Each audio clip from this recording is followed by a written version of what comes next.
So, hello everyone. I welcome you all to this webinar on managing relationships during UPSC preparation. Right. So, in this particular webinar, we'll be talking about how we can manage our relationships and and the struggles and the challenges that we face in our relationships while we are preparing for UPSC exam and while we are while we are navigating the challenge that comes with UPSC along with the challenges that sometimes we also face in terms of our relationship, right? And this is especially true for people who are studying from home because they are the ones they have to deal with the family, but they have to deal with the family dynamics as well. Then we also have our we also have our social life where we're dealing with other people outside our family as well. And then we also, some of us might also have some personal relationship or romantic relationships. And those, a lot of us also have struggles regarding that as well. So, in this particular webinar, we'll be talking about relationships in general, not targeting any one particular kind of a relationship. And in the subsequent webinars, we'll also talk about other kinds of more specific to let's say challenges related to parents or challenges related to romantic relationships and so on. Right. So we'll be taking up more specific challenges later on. This is more of a general overview or general idea of how we can go about managing relationships. Right. So based on the personal messages that I received in from the survey that I took yesterday, where I had asked people to tell me what are the challenges that they have been facing. Most of it revolved around not being able to uh, probably set boundaries with their family, where they're and constant bickering is happening at home, and they still have to manage studies. And then if the family dynamics are not so well, that kind of puts the pressure on the person who's preparing, right? So that becomes an additional stressor, right? And then the second kind of challenge that I received the most was unsupportive parents or unsupportive families, where where either both of the parents or either one of the parents or some other family member is against their decision of preparing for UPSC, and they would prefer the child or the individual to do something else, right? So these kinds of challenges were the most common. Then there were also certain people who talked about getting cheated on, or not having a personal relationship. Also, that is also something that they had concerns around, right? So most of the challenges that people face. So I'm classifying these challenges into three parts. First is those challenges that arise out of self, right? Or let me make a table and probably that would be better.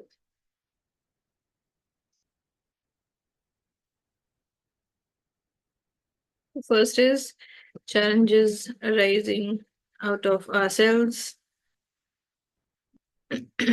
challenges arising due to others, and challenges arising due to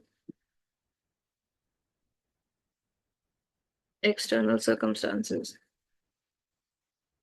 right? And while the classification is such where we are saying that there might be certain challenges which are arising due to others and due to external circumstances, but before I even go there, I would like to give a disclaimer that while we have made this classification, this is still true that the quantum of how the kind of the quantum of how much these relationship challenges can affect us, that still depends on us, right? So even if the challenge is because of somebody else, right? Even if the challenge that I'm facing is coming out of somebody else, still the onus is still on me of how am I able to navigate through the challenge, and how much am I allowing that challenge to affect me and to derail my studies, right? So this was a disclaimer that I wanted to give before we begin this topic. So challenges arising out of ourselves would be: first is that we choose to disconnect with friends or family, right? There might be certain people who would choose that while I'm preparing for UPSC, I don't want to be I don't want a lot of friends around me. I don't want to be hanging out with my friends like I used to during my college preparation. And these things are some certain things that we tend to avoid, right? So while we're disconnecting, while that might be a voluntary decision to disconnect with friends and family, but sometimes it also creates certain problems with for us, where people expect us to be there while while we are choosing not to be there. So this kind of leads to certain conflicts, right? And our priorities are kind of different, so they feel that you're you are not prioritizing them, or you might feel that my priorities are being affected because of some certain other people. So that aspect is there. Then of course, leading from the first one itself is emotional distance, right? So, because of the disconnect between friends and family, we might feel that we have an emotional disconnect with people, or an emotional distance between myself and somebody that I was close to before, right? So that emotional distance might even increase because of these challenges. It could even be that I'm not emotionally available also.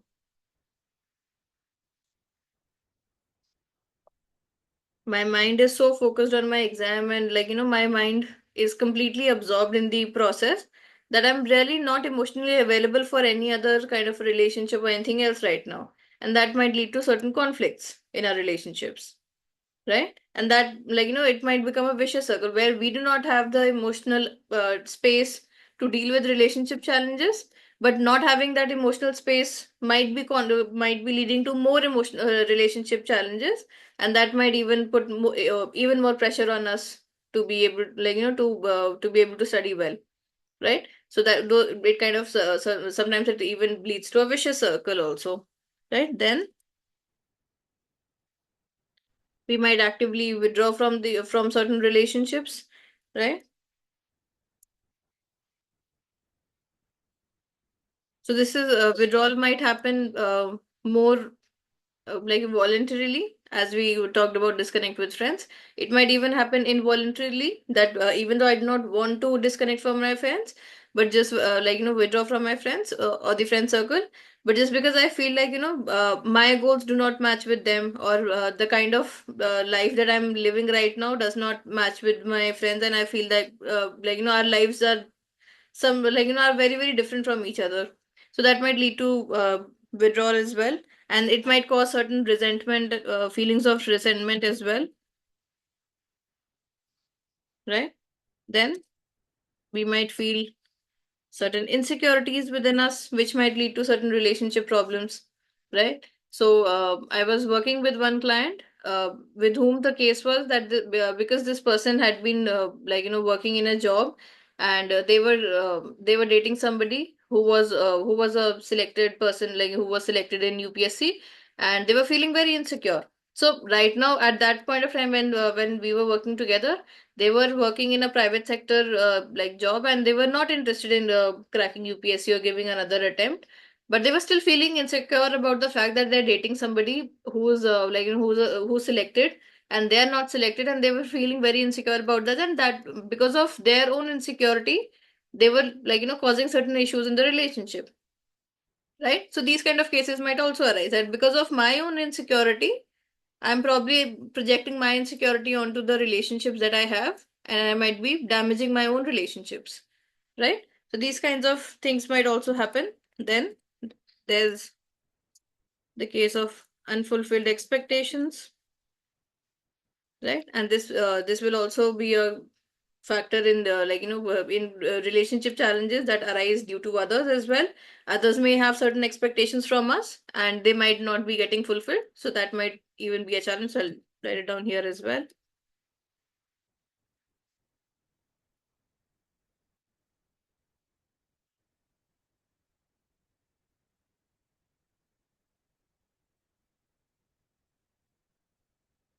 Right, then, so from insecurity, I can also talk about jealousy. Yeah. Jealousy and comparison with others, with peers, or comparison, feeling envious of others. So these kinds of things might also arise within us, which might lead to challenges within the relationship.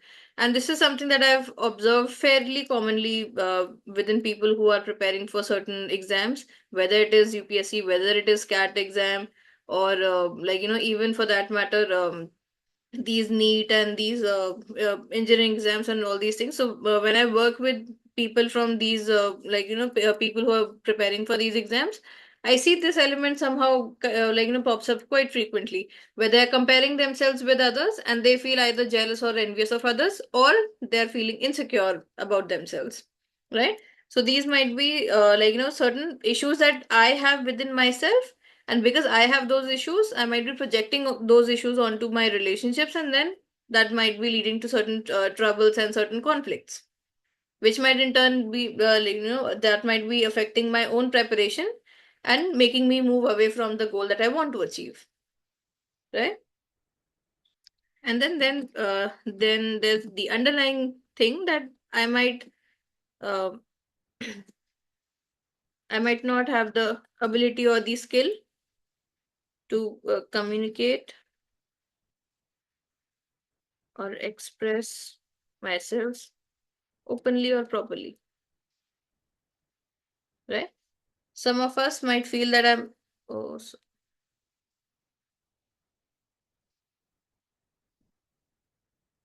hmm.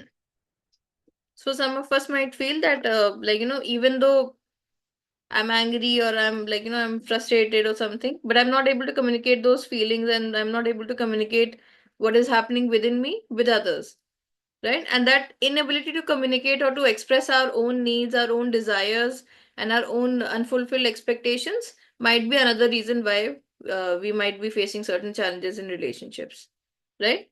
Then coming to challenges arising out of others. So one was, of course, unfulfilled challenges that people, sorry, unfulfilled expectations. What am I writing? Right? Others might have certain expectations of us, and if we are not able to fulfill those expectations, that might lead to conflicts, right? Then there could be betrayal from others, right? Let's say, a partner cheating on another partner, that could be one form of betrayal, right? Then, as I talked about earlier, unsupportive family members. So it could be parents or even some other family member for that matter, right? Then certain cultural or societal expectations that are there, or let me write it this way: societal timelines. They should actually come here. External circumstances.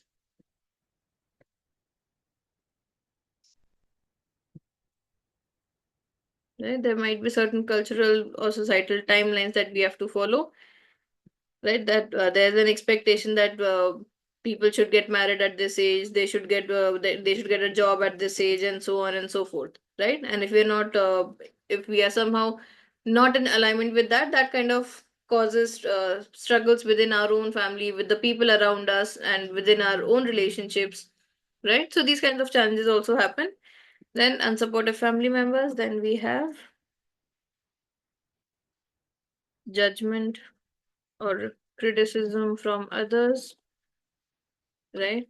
So some nosy neighbor or some nosy relative coming to us and asking us कि और कैसा गया exam आपका, इतने साल हो गए, क्या कर रहे हो, और अभी तक कुछ और क्यों नहीं करा, या just poking their nose for no reason, right? So these kinds of things might also lead to conflicts and our own emotional turmoils, which might derail our preparation as well, right? And then there's also the factor that compare people might compare ourselves. So this is an extension of the judgment and the criticism part, that people might compare us with those who are seemingly more settled than us, right? So you might have heard people around you who would say कि, oh, do you see XYZ का बेटा और XYZ की बेटी, and ये सी कितना वो कितना अच्छा वो कर रहे हैं, और तो तुम अभी तक ये नहीं कर पाए, वो नहीं कर पाए. So these kinds of comparisons kind of keep happening, and which might lead to certain conflicts, right? Then in terms of external circumstances, the other thing is that there's a physical distance between me and the people that I like, right? So if I'm preparing from some other city, from where I let's say if I uh, if I live somewhere in UP and I'm preparing from Delhi, that the physical, the just the physical distance between where I live versus where my family or my friends live, that might even create in itself, that might lead to isolation. Then it might cause feelings of loneliness, and then that might even lead to certain other kinds of struggles. Or let's say, your friends are living abroad while you are here preparing for UPSC, and your timelines do not match. So even though you and your friend were really close during school days, but just because of the physical distance and the time difference and everything, you're not able to catch up with your friends. That might lead to certain struggles and certain emotional issues as well, right? That is there. So the distance and isolation. Then there are certain societal pressures that could be there. So societal timelines, that is the same thing, right? So these kinds of challenges are there when it comes to relationships. If you want to add anything else to the list, you may let me know and I'll add. Otherwise, we can move ahead. Where? What is this? Where?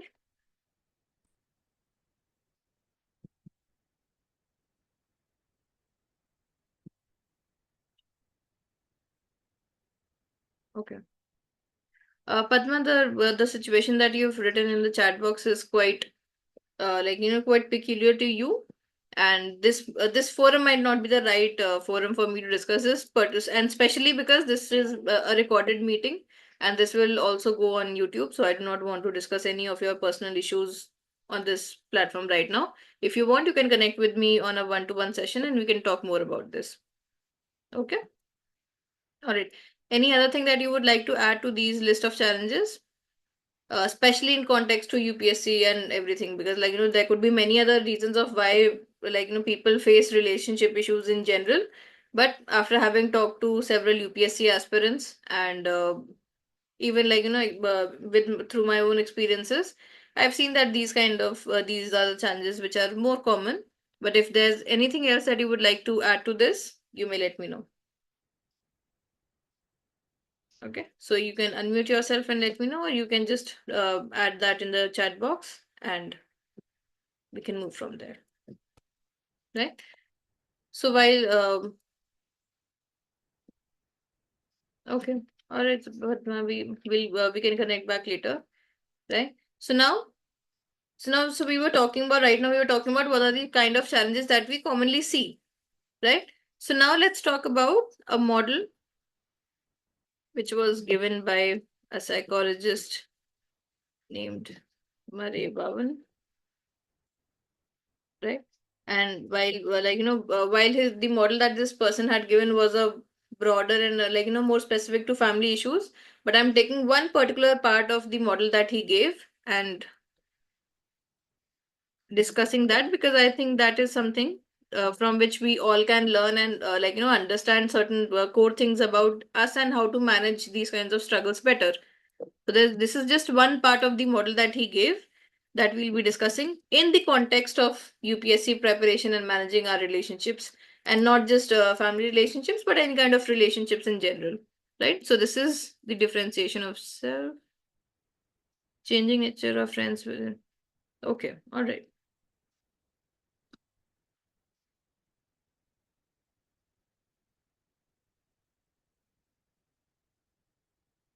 So our friends might evolve into different personalities, or even we might, for that matter, even we might evolve into different personality.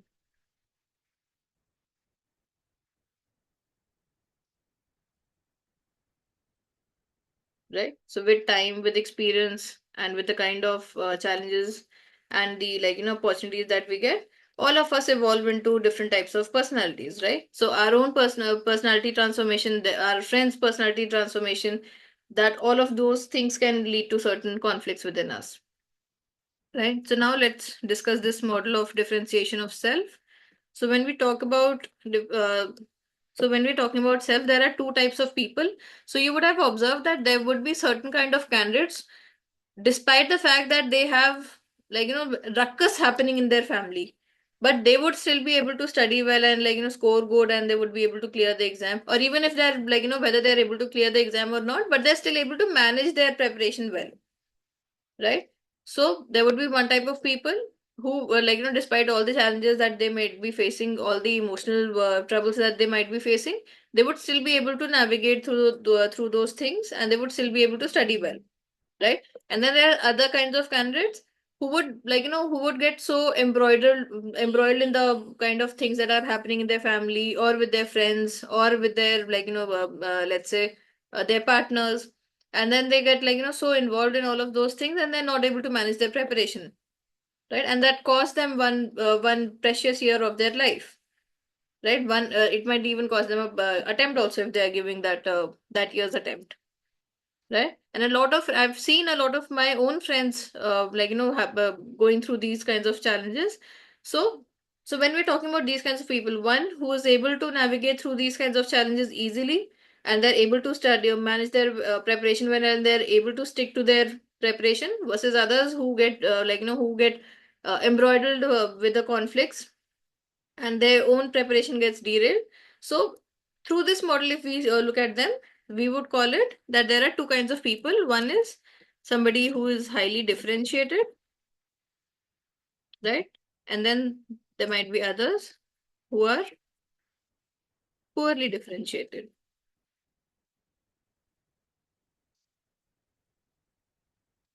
Again, let me create a table. I think that will be better.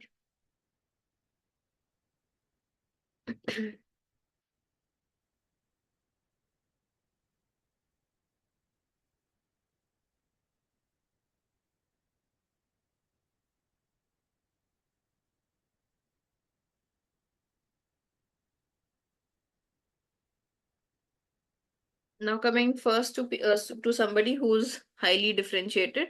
So basically, when we're talking about highly differentiated, this means that I'm able to differentiate my own self or my own emotions from the emotions of others around me, right? So let's say if I'm in a situation where people around me are fighting like crazy people, and they're there's a lot of conflict and everything is happening. If my emotions are being guided by whatever is happening around me, that means that I'm not able to differentiate my emotional my emotional state from others, so I'm poorly differentiated. Whereas if I'm able to maintain my own emotional, I'm able to regulate my emotions well despite whatever is happening around me, that means I'm probably a highly differentiated individual, right? So when it comes to somebody who's highly differentiated, they would have a strong sense of self, right? They they're able to differentiate themselves from the people around them. They're able to differentiate themselves from the family dynamics, or or the dynamics with their friends, or the the relationship that they have. So they have they're centered more around themselves, right? And then they're able to navigate relationships without losing okay, without losing their emotional balance, right? So these would be the people who would be able to go through different kinds of relationship challenges without getting so emotionally vulnerable, and so emotionally imbalanced, that they're not able to study well, and then their whole preparation is going array. So these kinds of things would be certain would be something that they would generally be able to navigate, right? And they would be able to make rational, or yeah, they would be able to make rational decisions even in emotional circumstances, right? Or even during conflicts, right?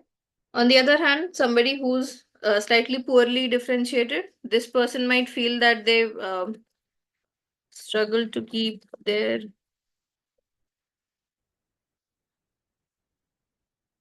they struggle to keep their emotions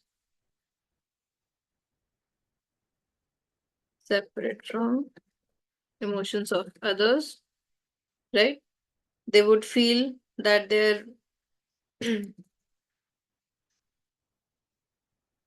their own emotions are highly influenced by others, right? And this leads them to feel more emotionally imbalanced, right? And then these people would struggle to make decisions independently. Independent or choices, right? Now, some of you might have. So, first of all, before we move ahead, is this difference clear between highly differentiated candidates and poorly differentiated candidates? If yes, give me a thumbs up. If no, you can ask me a question and seek more clarity. And quickly let me know so that we can move ahead.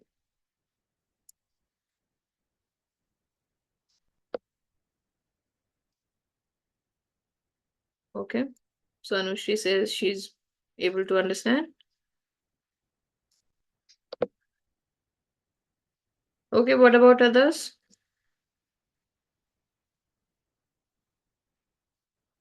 All right. Okay.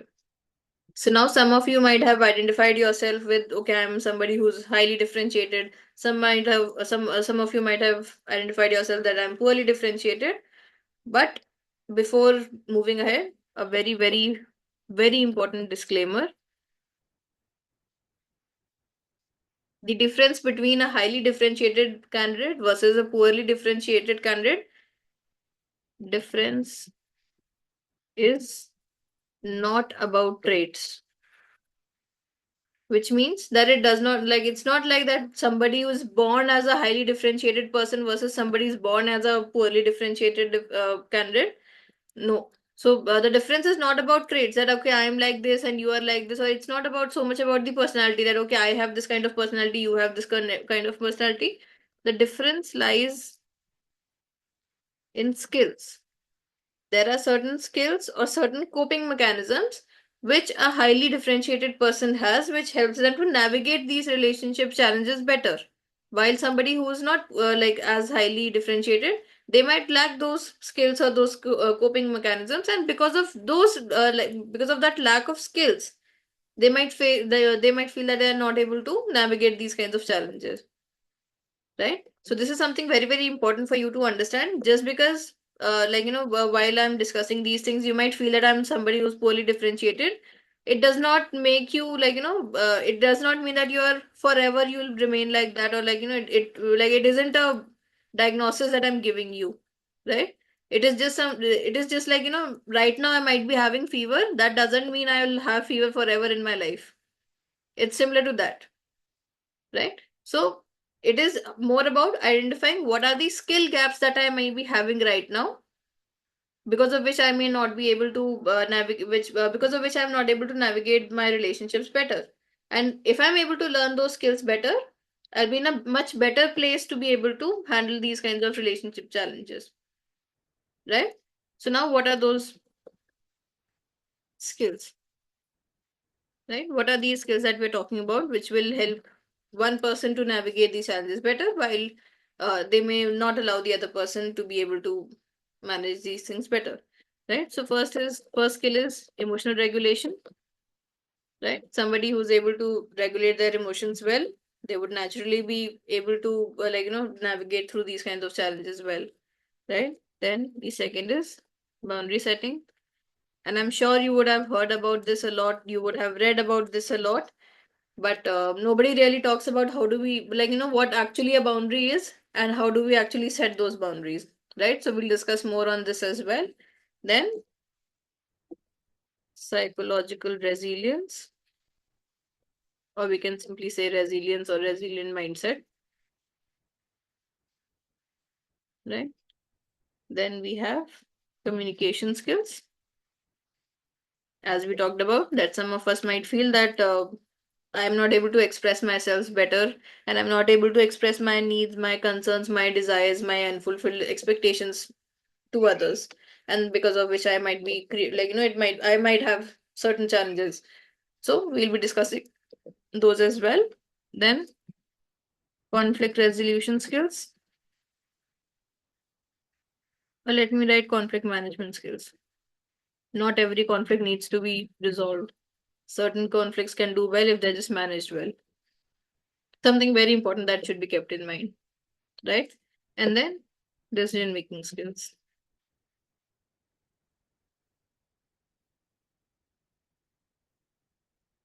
right? So let us talk more about each of these skills and what can we do to develop those skills better if we are lacking these skills, right?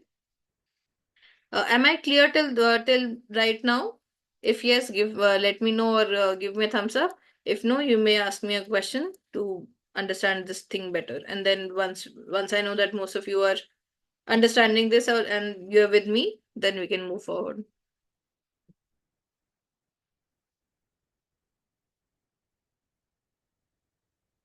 Okay, Anushri says yes. Others?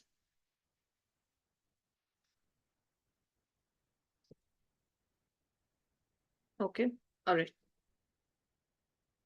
Okay, so the first skill that we will talk about today is emotional regulation. So, what do you understand by emotional regulation? Can anybody speak up, or if you want, you can type in the chat box as well. Although unmuting yourself and speaking up would be much easier and time saving also.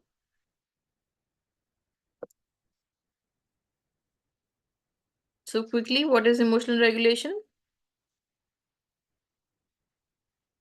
How to handle our emotions? Okay.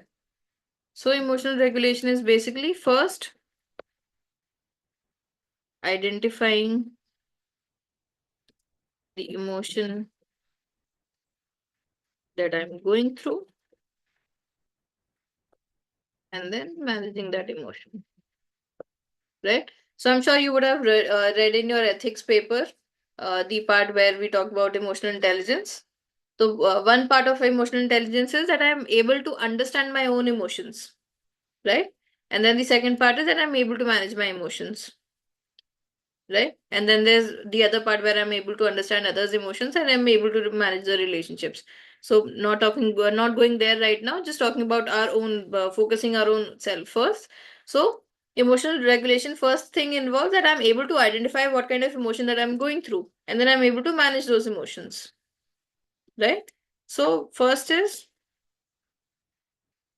labeling. Just a second.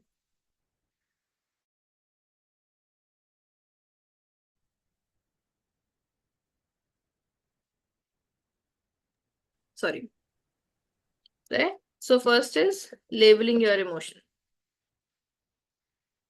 So you caught yourself in a in an undesirable situation.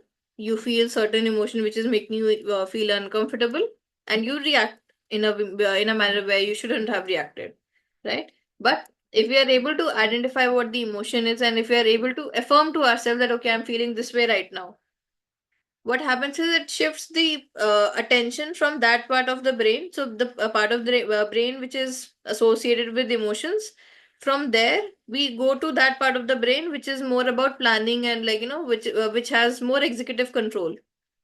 So when we are activating that part of our brain which has more executive control and which can regulate everything better, we are we are moving away from just reacting and just giving reactional responses to different situations, to actually be able to regulate ourselves better and be able to respond to certain situations in a more meaningful and a more thoughtful manner, right?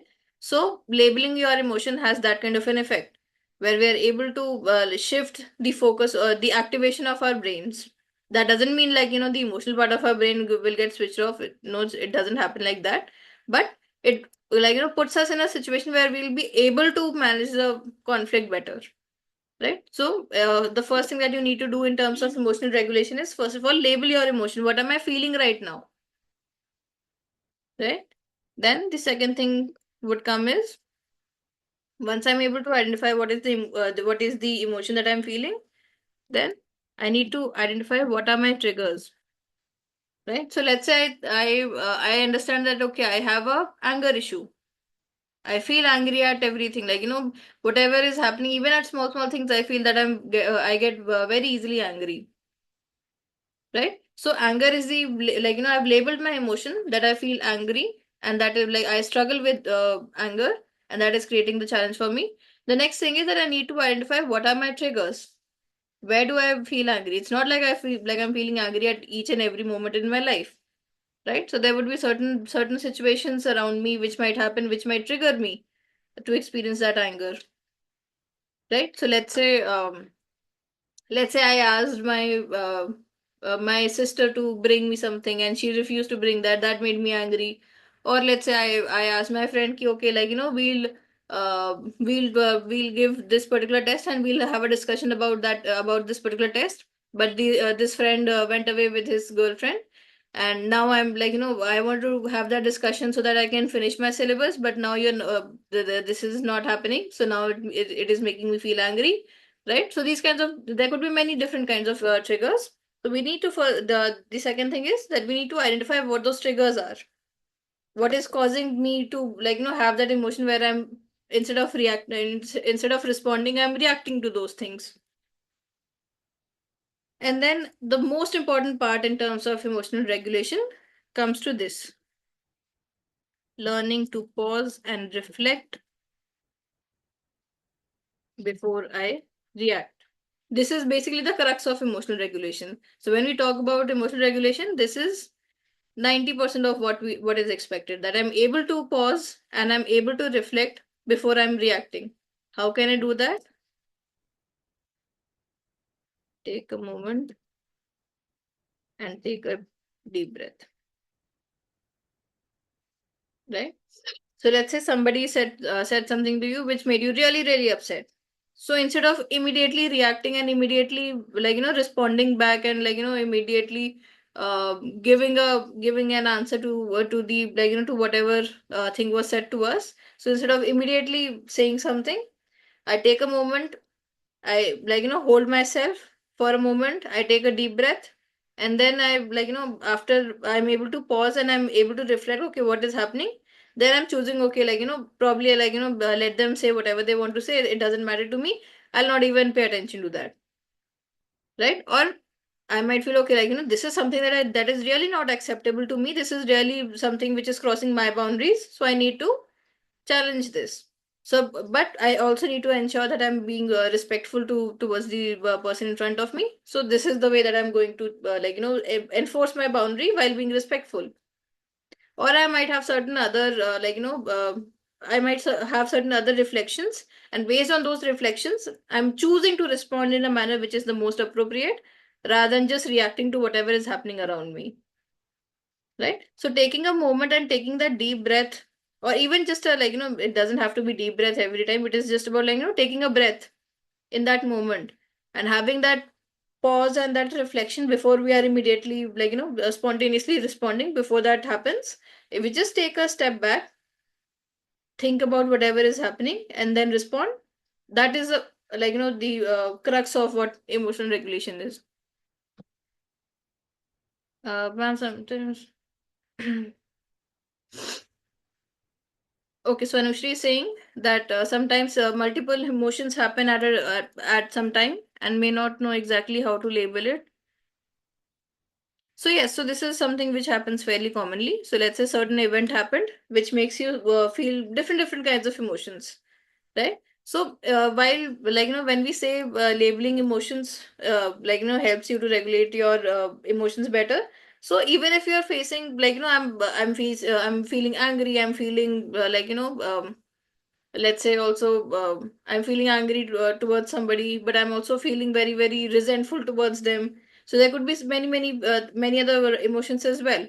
So it is okay, like, even it doesn't have to be just one emotion that like that is there. We can have many emotions and we can label all those emotions, right? Or let's say if I'm just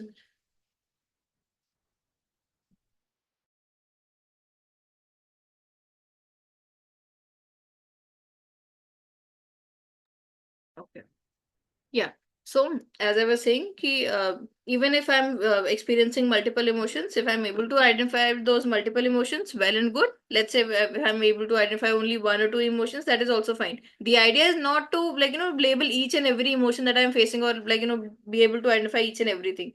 The idea is more about that I'm able to shift the, the activation of my brain from that part which is only and only reacting emotionally, to also activate that part of my mind which is also, which has some rationality in it, right? Which is like, if there's some part which is responsible for executive planning and decision making, that part would be more rational, right? So if I'm bringing that part in the picture, my chances of me being able to regulate my emotions would be much better, right? So even, despite the fact that I might be facing multiple emotions, which is what happens more commonly also.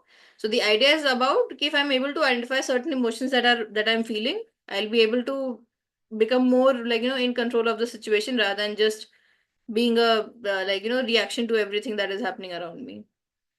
Right? And of course, if you're struggling with certain things that we are discussing here, if you feel that, despite trying these challenges, you struggle to implement these things, of course that might mean that you, that you can benefit from, benefit from working with somebody who can help you build those coping mechanisms through which these process can become more helpful for you, right? Or, more easy to implement for you. So in that case, working with a professional might be something that you should aim for, right? So that is there. Okay, so but the crux of emotional regulation is more about learning to pause and reflect before you are reacting to anything, right? So the second part is, mm, boundary setting. Now, one of the most important things that you need to understand about boundaries is that boundary is not about the other person. Okay, so there's something in the chat. Okay, all right. Yes. So one very important thing about boundary that you need to understand is that when we say that I want to set a boundary for somebody, I'm not saying that I'm limiting that person, or, the boundaries for them. The boundaries for is to protect me. So let's say there's somebody who every day they come to me, they say some foul words, and, they say something which is very very hurtful, and that affects my mood, and which affects my preparation, and it derails me from my goal, right? Now this is something I'm realizing, okay, that this is a problem for me. I do not want to experience this again and again every day, and, not be able to achieve my outcome. So what will I do? I'll set a boundary for myself, which means I'm setting a boundary that will protect me, right? So we set boundaries for ourselves, right? And what do I mean by boundary? A boundary is like, certain red flags, as we can say, certain red flags, which if I'm identifying in others, I'll either remove myself from that situation or stop that person from doing those behaviors. So if I have the capacity to stop them from doing those behaviors, I would do that without becoming violent, or without, becoming disrespectful. But if I'm not able to do that, I'll remove myself from the situation, right? So first of all, when it comes to boundary setting, one important thing is that we first know what our boundaries are.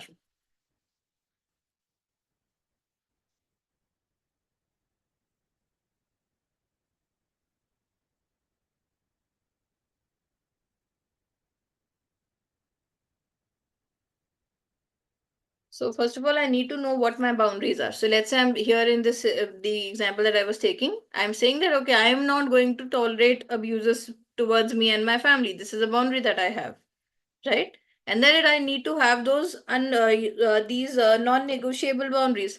So let's say somebody who's coming to me and jokingly saying something in a manner which, saying something which is not really hurtful, and I know that they're joking, and it is not something that is going to bother me. So that could be there, but this is a negotiable boundary. Like, okay, I'm okay with you saying certain things, right? But if you're abusing me or my family members, then that is something which is non-negotiable for me, right? So having those kind of set, clarity within our own minds of what our boundaries are, what is something which is negotiable for me, what is something which is non-negotiable for me. Having that clarity is the step one of boundary setting, right? So if I do not even know what my boundaries are, how will I even set them? So you would have, in the context of UPSC, you would sometimes observe that there are certain people who would who would be very social, and they want to hang out with other people, who want to have a chat with other people who might be studying, and then they might not realize that they might be disturbing somebody else, right? But let's say you were somebody, and you had a friend who was very chatty and who was very social, and this person is coming to you again and again and having a conversation with you. And if you do not know that, okay, this is a boundary that I need to have so that I'm able to protect my time, and I'm able to protect my my mental energy, and I'm able to focus myself on my goals better, then you'll not be able to set a boundary with this person. But when you know, okay, probably spending 3 hours just like chatting with somebody is something that I'm not comfortable with, but I'm okay with chatting for, let's say, 1 hour, right? So while I'm having lunch, and 1 hour after that, I'm okay with if I'm spending the time with this friend. So my non-negotiable boundary becomes that I can speak with the, I can have random conversations with somebody for 1 hour after during my lunch, but not more than that. So this becomes my non-negotiable boundary, right? Then, so when we know what our non-negotiable boundaries are, then the second thing comes that we communicate our boundaries,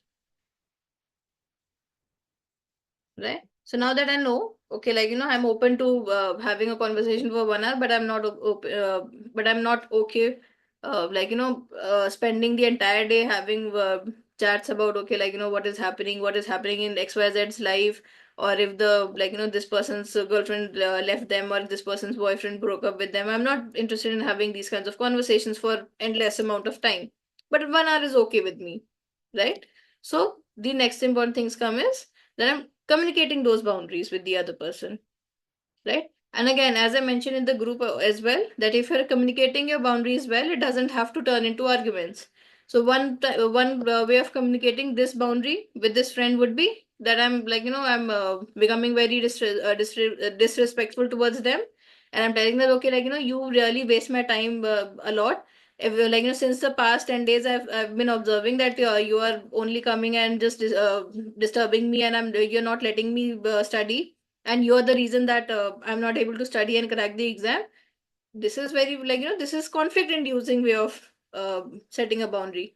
Whereas what I can do is that I can simply tell them, okay, before the before the next day when the person comes, before we indulge into a conversation, I simply tell them, okay, what I was thinking, that between 2 to 3 a.m. I'll I'll have lunch, and I'll just relax myself, and from 3 to 4, 3 p.m. to 5 p.m. I was thinking that I'll study this subject.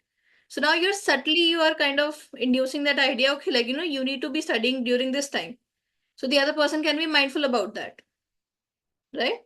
So this is a more uh, calibrated and a more diplomatic way of setting a boundary, right? Some people might still need a more direct information, so you can simply tell them that, okay, I'm open to having a conversation with you for an hour while I'm having lunch, but I really need to study after that. So I would really appreciate if we can I really enjoy having a conversation with you, but I really need to go back after 1 hour. So that would be another way of more directly addressing and communicating your boundaries, right? Then say no.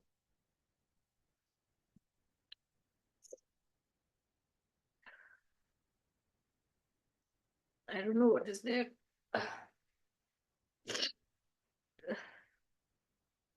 Okay, say no to non-urgent distractions. So of course there might be certain times there might happen some certain things where we need to where if we are getting distracted we might not be able to say no. But whatever there are whenever we face any non-urgent distractions because of other people, it is imperative that we say no.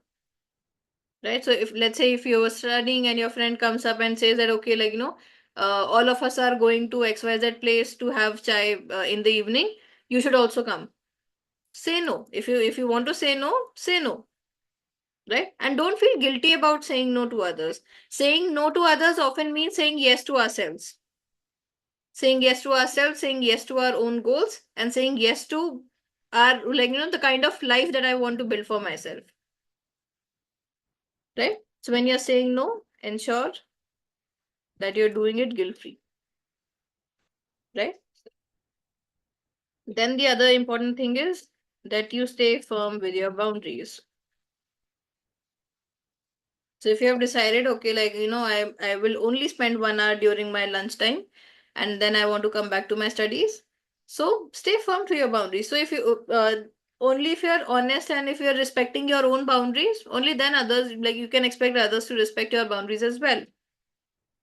If you are yourself are violating your own boundary where, like, your, like, 3 p.m. is already, like, it is already 3 p.m. and you have still not started studying. Instead you are going to the other person and you are having a conversation with them for endless amount of time, then you are violating your own boundary in that case.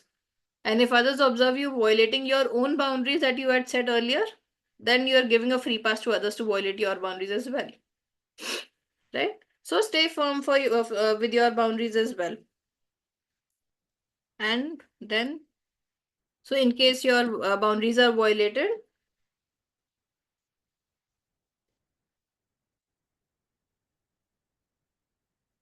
you have two options. Either you stop the other person, or you remove yourself from the situation, right? So either you respectfully and very calmly stop the other person from violating your boundary. So let's say, like, in this example, you can simply give them a reminder, ki, okay, it's 3 o'clock already and I really need to get back to my studies. So we are stopping the other person from continuing the conversation.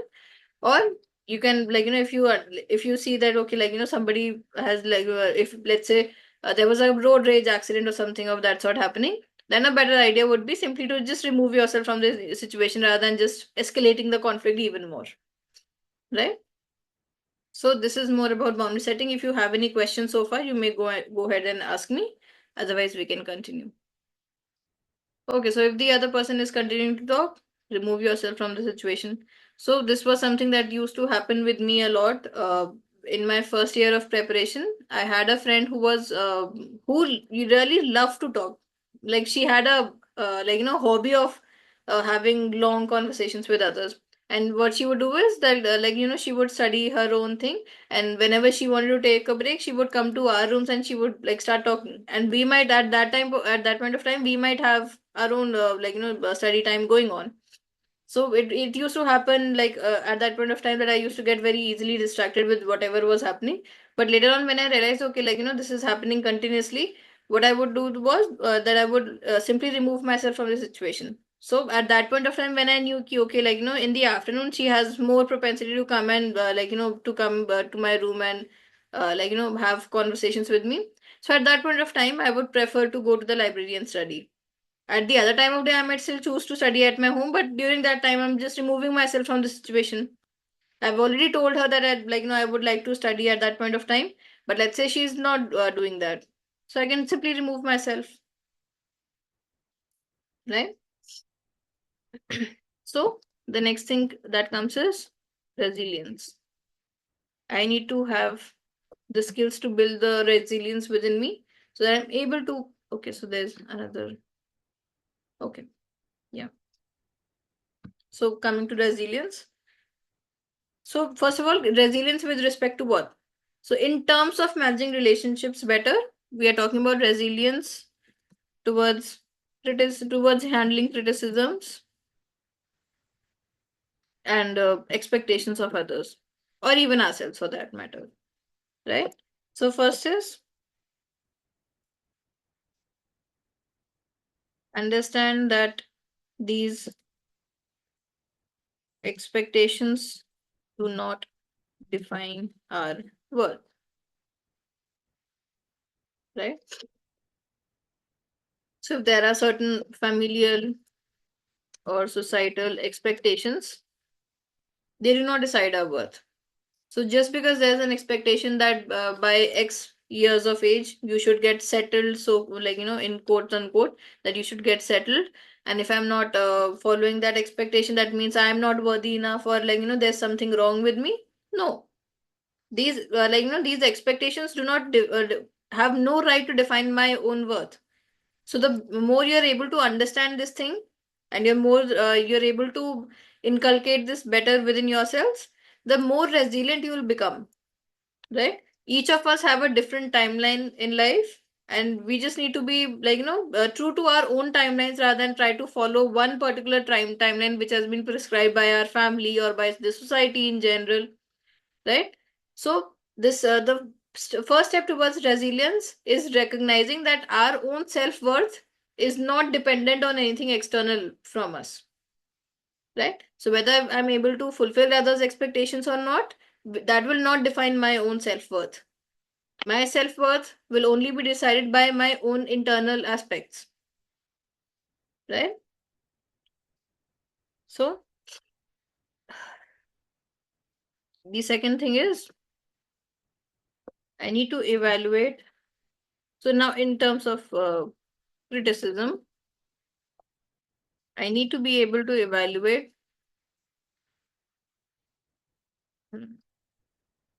the truthfulness of this criticism that I'm receiving. Let's say somebody is saying that because you are choosing to prepare for UPSC, and it would be a better decision for you to get married right now, and you're not getting married. So this is something this is a very very wrong decision on your part, and you're doing really something wrong, or some kind of criticism that they're offering. So let me first, so before I take that personally, let me evaluate if this is true or not. If in my opinion I find that this is not true, that means I need to let it go. This criticism is not meant for me, I need to let it go. If I see that, okay, if it is actually true, if the criticism that I'm receiving is actually true, let's say somebody is talking to me about, okay, you keep telling me that you need to study for 10 hours, you need to study for 10 hours, but you're not even studying for 4 hours a day. So this is a criticism that I'm receiving. If it is true for me, then the next question that comes up is, how can I improve myself? Right? So from criticism, we need to then think about what is it that I can do in order to improve myself, right? So instead of just buying the idea, okay, I'm somebody who is not able to study for 10 hours. So instead of saying that I'm not somebody who can study for 10 hours, what I do is that I become more solution oriented. I think of solutions to this problem, to this criticism that I'm receiving right now, right? So this again adds to the resilience that we have. Plus, it also enhances our own personalities, and it also helps us improve ourselves, personal growth, right? Then another important aspect of resilience is that we overcome our self doubt. And I've done a webinar on overcoming self doubt earlier. I think that was the first webinar that we did. So you can go back and watch that webinar to get more details on them, right? The other thing is stop seeking external validation. And how can we do that? We can do that by focusing on our long term goals. So let's say somebody tells me, okay, I have I have my birthday on this day. I'm throwing a party and you need to really come. If you're a friend, then you need to come. So there would be, you would meet such kind of people, right? But let's say if I'm somebody who's seeking external validation, that I need to be liked by everyone, right? So I would subject my own myself to other people's whims and fancies, right? On the other hand, if I am true to my own goals and my own personal growth, not saying that I should become very very or I'm not engaging socially, or I'm becoming very aloof to others. I'm not saying that, but just the fact, let's say I feel I do not want to socialize so much where I'm I'm attending every small and big thing that is happening around me, right? So in those kinds of cases, so if I'm focusing on my longer term goals, that is a better idea for me, right? Similarly, so this was a very very small example. Let's say there's another situation where somebody might be indulging in certain behaviors just to please others, or just to make others happy at the cost of their own preparation, right? So in those kinds of cases, having a focus on your long term goals clearly reminding yourself of why you are preparing, and like, how will your life improve if you focus your more time and energy towards your preparation. Those kinds of things will help you to move away from external validation and move towards your own goals, right? Is that clear? Let me know, and then we can move ahead.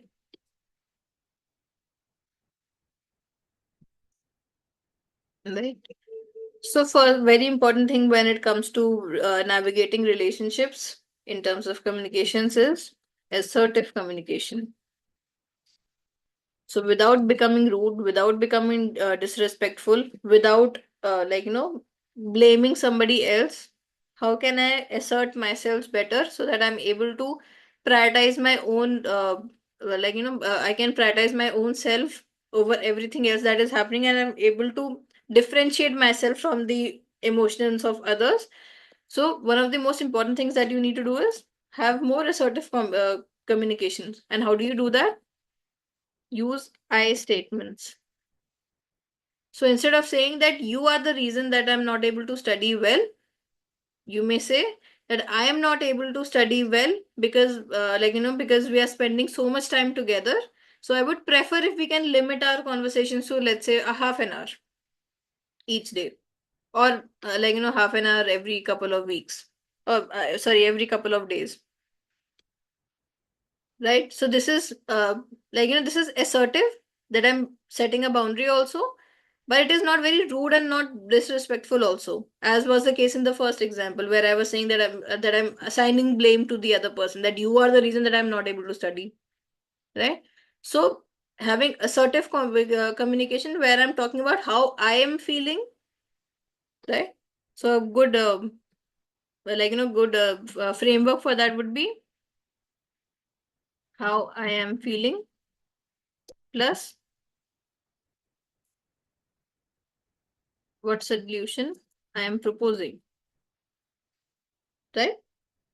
So I feel so I am not able to study well when I'm having very very long conversations with you. So I would prefer if we could limit our conversations to 1 hour, and then probably we can continue our studies. I'm so sorry. I don't know how. I think my internet stopped working for a minute. I'm so sorry about this. Okay. So coming back to this. So first is assertive communication. Then the second important thing is, in terms of communication, listen to others and genuinely seek to understand them. So communication is not just about you telling others how you feel, what you need, and so on. It is also about understanding what the other is saying, and the other's point of view as well. So let's say if you are having a conflict with somebody, understanding their perspective and where they are coming from and why they're feeling the way that they're feeling, that is also very very important in terms of navigating these kinds of conflicts, right? So we must also be open to listening to others and genuinely understanding what the other person is telling us, right? And then it is very very important that we are able to clearly talk about our own needs and desires, right? So a lot of people, they do this mistake that they assume that the other person would understand what we are feeling, right? Or they make this assumption that because you are my friend, you should be able to understand how I'm feeling right now.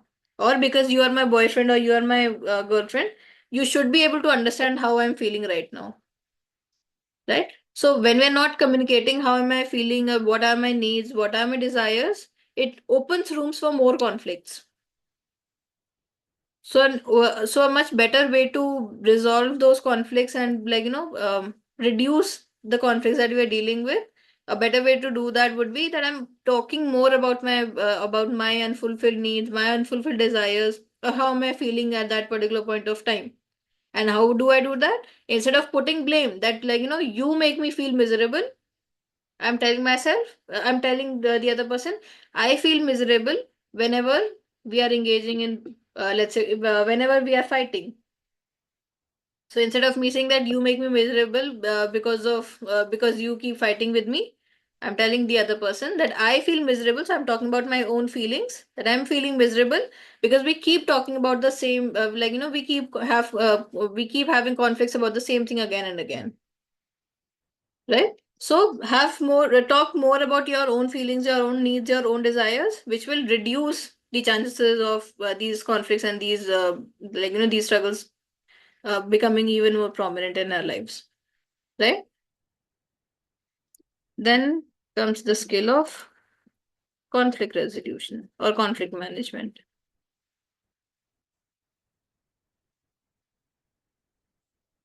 So the most important thing here is pick your battles. Not every conflict is meant to be resolved. Manage conflicts which are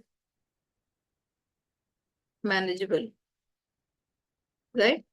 So let's say you observe that, okay, two of your relatives are fighting, and you are you are constantly sucked into whatever is happening in that with between them. So you are only wasting your own time, right? But if you recognize that, okay, this conflict is not my, it's not something that I need to be bothered with.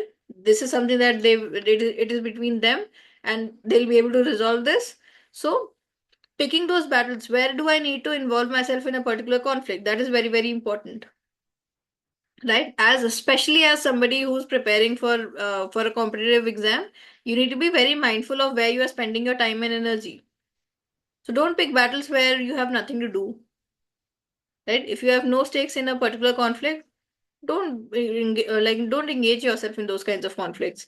Pick your battles, right? And let's say now there's a conflict which is involving you, where you are one of the party in this particular conflict. Then a better idea to a better way to resolve those conflicts would be to reframe conflict as difference of opinion, right? So if I keep saying कि मेरी इससे लड़ाई हो गई, मेरी इससे लड़ाई हो गई, और ये तो बिल्कुल ही मेरे पीछे पड़ा हुआ है, so and so forth, it is kind of reinforcing the idea that I am antagonistic to you, which again is reinforcing the idea that we do not have a solution that we both can seek, right? But if I'm telling myself, okay, we both had a difference of opinion on this particular issue, so now here I'm recognizing this thing ki okay, there are other issues where we do not have a difference of opinion. This is one aspect where we both have difference of opinion. It is only a difference of opinion. It's not like I'm antagonistic to you. And more importantly, this also emphasizes the idea that we both can move towards a solution which is probably a middle ground, right? So in our mind, reframing the overall context of the conflict from a conflict as such to reframing it as a difference of opinion makes a whole lot of difference in how we are perceiving that situation. And once we are able to change our own perception, then we are able to be in a situation where I'm able to manage these conflicts in a much better environment, in a much better manner, right? So once we know that, okay, this is a conflict that we are having, one important aspect is also that you address any conflict that you are part of in a calm state of mind. And whenever you identify yourself not in a calm state of mind, so let's say if you are feeling extremely angry, don't attempt to manage or resolve those conflicts at that moment of time. Remove yourself from those kinds of situations. Tell them, you can even communicate this also, that I'm not in the right mind space to be able to discuss this thing in a sane manner. We should talk about this tomorrow, right? So this also brings me to the first point here that I was making, that we need to be able to label your emotions or identify that you're not in a calm state of mind, right? So just so even if I'm not identifying whether I'm angry or whether I'm sad, whether I'm hurt or whether I'm resentful or XYZ, even if I'm not identifying the emotion as such, just the identification that I'm not in a calm state of mind, that in itself can be a good start, right? So if I know that I'm not in a calm state of mind to be able to handle this conflict right now, remove yourself from that conflict. Address the conflict later, right? So at least if at least one of the parties is in a much calmer state of mind, the possibility of that conflict getting resolved is far higher as compared to a situation where both the parties, or like all the parties that are involved, all of them are very very hyper, right? And then seek to have a solution focused approach, right? So instead of just seeking who is to be blamed, or किसकी गलती थी या किसने क्या कर दिया या कैसे क्या हो गया, have a more solution focused approach. Okay, whatever happened. What do I do now? What can we learn from this? How can we move ahead from this?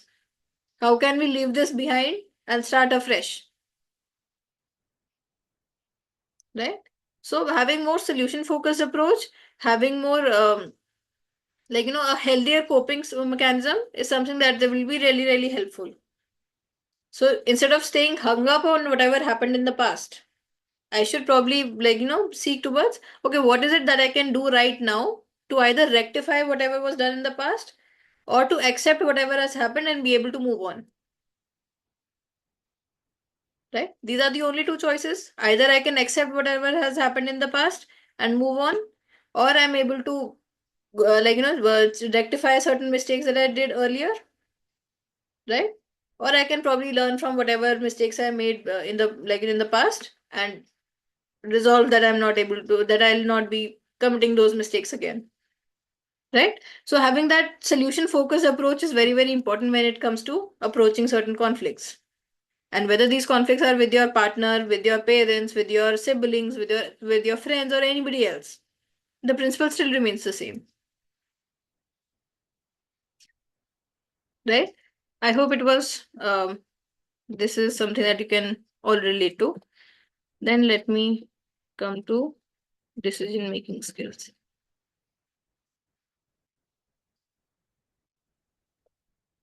Right? Now, first is having clarity about your own goals, and if possible also about your why, or why you are pursuing a certain goal. So the more clarity you have about your own goals and why you are pursuing those goals, the easier it will be to make decisions, right? So let's say you really really want to attend your friend's wedding, right? But you also have certain some preparation issue that you need to address, and you're really conflicted at this point of time. Okay, should I go there, should I do that? And my friend is saying that, okay, you should if you're a friend you should attend this, and I'm really conflicted about whatever I need to do. Having the clarity of what are my goals, why am I pursuing them, what are the immediate conditions in which I need to manage. So let's say if I have an exam which is very very close to this event, then in that case it makes much more sense for me to to speak with that friend and let them know, okay, this is not something that I can do right now, but I'll make up with you after the exam.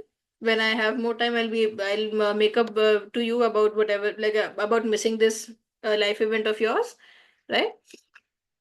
Whereas if this event is happening at a time when you have time in your, when you have time in your on your side, at that point of time probably going and attending that event for 1 hour or 1.5 hours, and then coming back and getting back to your studies might be a better idea for you, right? Or even if you are spending your time with during that event, might be something that you can that you can afford. So having that clarity will give you more more better direction as to what you should be doing in certain situations, right? So, having your clarity of why you are pursuing your goals and what are those goals, those things will help you to make decisions in a much better manner, right? And this during conflict management, I was talking about picking your battles. So, this having this clarity of your goals and clarity about your why of your goals will also help you to identify what battles to pick.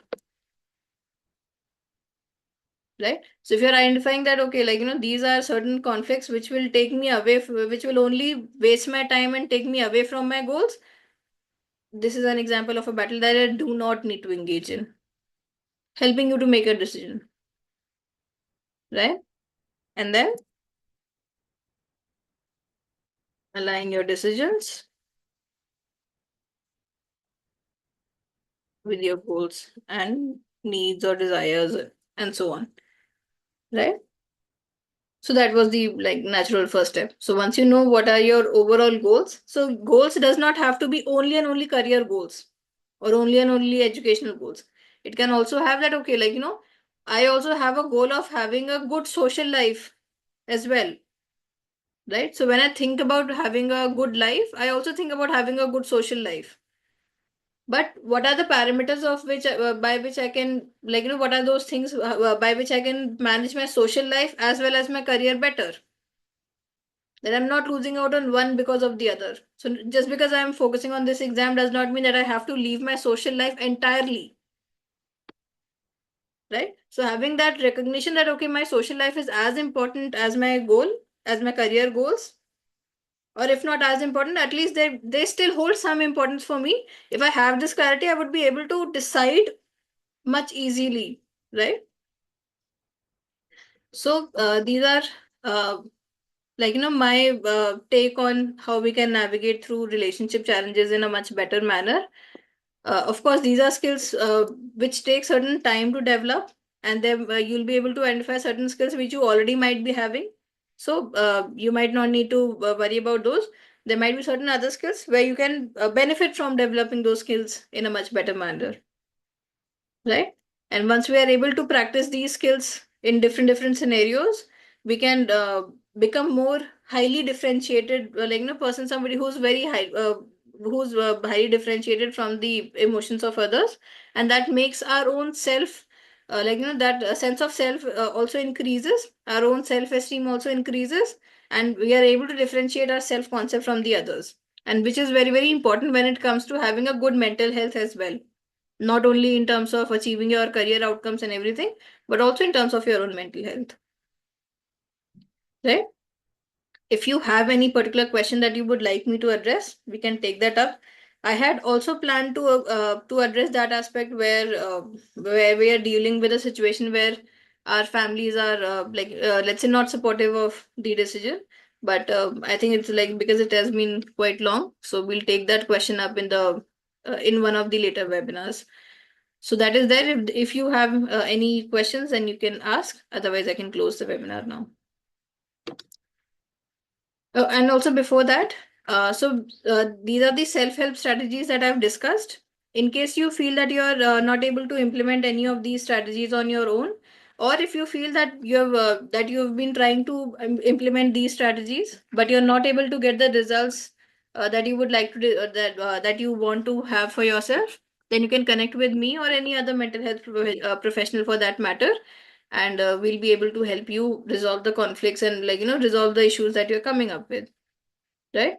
So that is there. Just wanted to add a disclaimer before we move ahead. So if there are any questions, you may go ahead and ask me right now.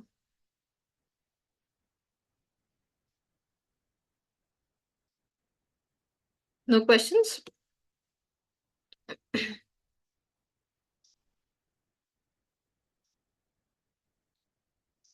All right. So in that case, do let me know if there are any questions. You may let me know later on as well. And please share your feedback about these webinars. And if you're in, like, if you're able to benefit from the things that I'm sharing, if you're able to benefit from these things, do let me know in the group as well. And if there's any feedback from me for me, then you can share that with me as well. So thank you for joining the webinar. I'll be sharing the schedule of the upcoming webinars on the group once again, and I'll keep you guys informed about the upcoming initiatives as well. So thank you all, and have a good night. Bye bye.